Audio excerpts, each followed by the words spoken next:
নমস্কার, বাসনার cooking video. আজকে নিয়ে এসেছি ফুলকপি। আজকে ফুলকপি ভাপা বানিয়ে নিয়েছি। রুই মাছ দেখুন, একদম কেটে পরিষ্কার করে নিয়েছি। রুই মাছ দিয়ে আজকে ফুলকপি ভাপা করব। চলুন কিভাবে বানানো। এখানে ফুলকপিটা ধুয়ে পরিষ্কার করে একদম চুলাতে বসিয়ে দিয়েছি। অল্প পরিমাণ লবণ দিয়ে নেড়ে নেব। ভাপার জন্য প্রথমে ফুলকপিটা ভাপিয়ে নিতে হবে। এমনি একটা গন্ধ থাকে, কাঁচা গন্ধ, ভাপা করলে ওইটা। দেখুন মাছে হলুদ দিয়েছি, পরিমাণ মতো লবণ দিয়ে দিচ্ছি, অল্প পরিমাণ লঙ্কা গুঁড়ো। এখন হাত দিয়ে মাখিয়ে নেব। এখন সুন্দরভাবে মাখিয়ে নিয়েছি। এখন 10 মিনিটের জন্য রেখে দেব। এখন মাখানো হয়ে গিয়েছে। এখানে দেখুন 10 মিনিট হয়ে গিয়েছে। এই তেলের কড়াইতে আমি তেল দিয়ে দিচ্ছি। এখানে আছে লবণ হলুদ মাখানো মাছ। দেখুন সেই রুই মাছ ছেড়ে দিচ্ছি। দেখুন তেলের ভিতরে পড়ে গিয়েছে। এখানে দেখুন মাছগুলো আমি একদম লাল করে ভেজে নিয়েছি। দেখুন অনেকটা লাল করে ভেজেছি। এখন নামিয়ে নিচ্ছি। এখানে অল্প পরিমাণ তেল দিয়ে দিচ্ছি। এখানে আছে সেদ্ধ করে রাখা ফুলকপি। এবার ছেড়ে দিচ্ছি। হলুদ, অল্প পরিমাণ লবণ। এখন আমি ভেজে নেব। ভাপা করার জন্য এরকম ভাবে করে ভেজে নিতে হবে। এখানে দেখুন ফুলকপিটা আমি এরকম লাল করে ভেজে নিয়েছি। এরকম ভাবে করে ভেজে নিয়েছি লাল করে। এখন নামিয়ে নেব। ফুলকপিটা হয়ে গেছে। আবার ভাপায় বসাই দিতে হবে। অনেকটা ভেজে নিয়েছি। আবার সর্ষের তেল দিয়ে দিচ্ছি ফোড়নের জন্য। দেখুন শুধু ভাপাটা কিভাবে বানাচ্ছি। জিরে ফোড়নে দিয়ে দেব। এখানে দেখুন ফোড়নটা লাল করে ভেজে নিয়েছি। এখানে আছে কুচানো পেঁয়াজ। পেঁয়াজটা দিয়ে দিচ্ছি। এবার একটু নেড়ে নেব।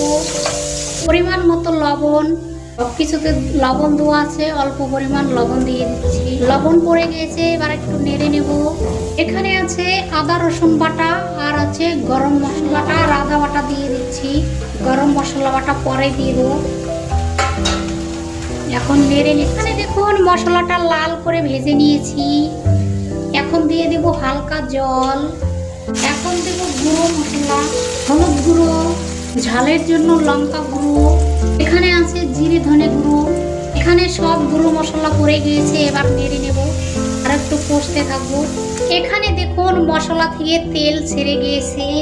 এখানে আছে গরম মশলা বাটা, এটা দিয়ে দিচ্ছি। এখানে আছে সেই ভেজে রাখা মশলা। এখানে আছে সেই ভেজে রাখা ফুলকপি। এখন মশলার ভিতরে ঢেলে দিচ্ছি। এখন আমি হাত দিয়ে মাখিয়ে নেব। ভাপা করার জন্য দেখুন মাখিয়ে নিচ্ছি। দেখুন মশলাটা আমি সুন্দরভাবে ফুলকপির সঙ্গে মাখিয়ে নিয়েছি। এখন দিব জল। জল দিয়ে আর একটু মাখতে থাকবো। এখানে আছে সেই ভেজে রাখা মাছের পিস। দেখুন এটা এখন দিয়ে দিচ্ছি। এখন আর একটু মাখিয়ে নেব। এইভাবে করে ভাপা বানালে ফুলকপি অনেক স্বাদ আসবে।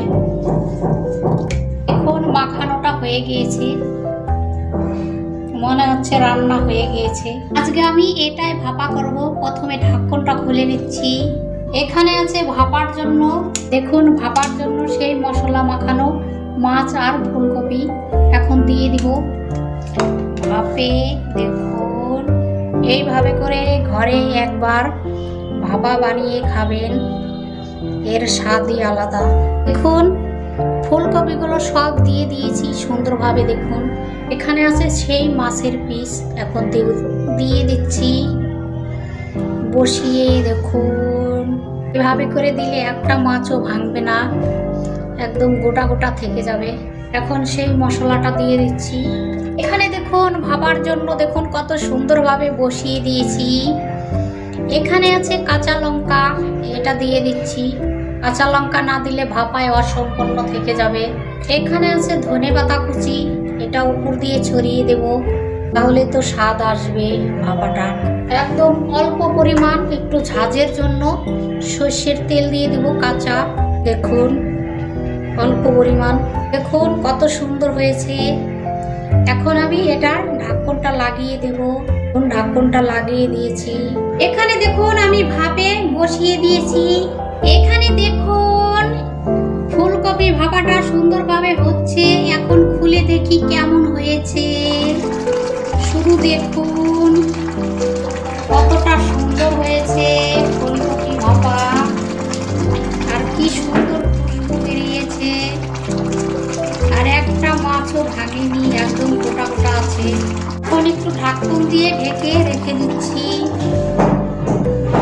এখন ঢাকনটা খুলে নিচ্ছি। দেখুন সেই ফুলকপি আর রুই মাছের কতটা সুন্দর হয়েছে। সেই মাছের পিসগুলো দেখুন একটাও ভাঙেনি। আর সেই ফুলকপি ভাপানো ফুলকপি একদম গোটা গোটা আছে, একদম পুরো সেদ্ধ হয়ে গিয়েছে। দেখুন কত সুন্দরভাবে সেদ্ধ হয়েছে। ঘরে আমার মতো করে এইভাবে ফুলকপি ভাপা বানিয়ে খাবেন।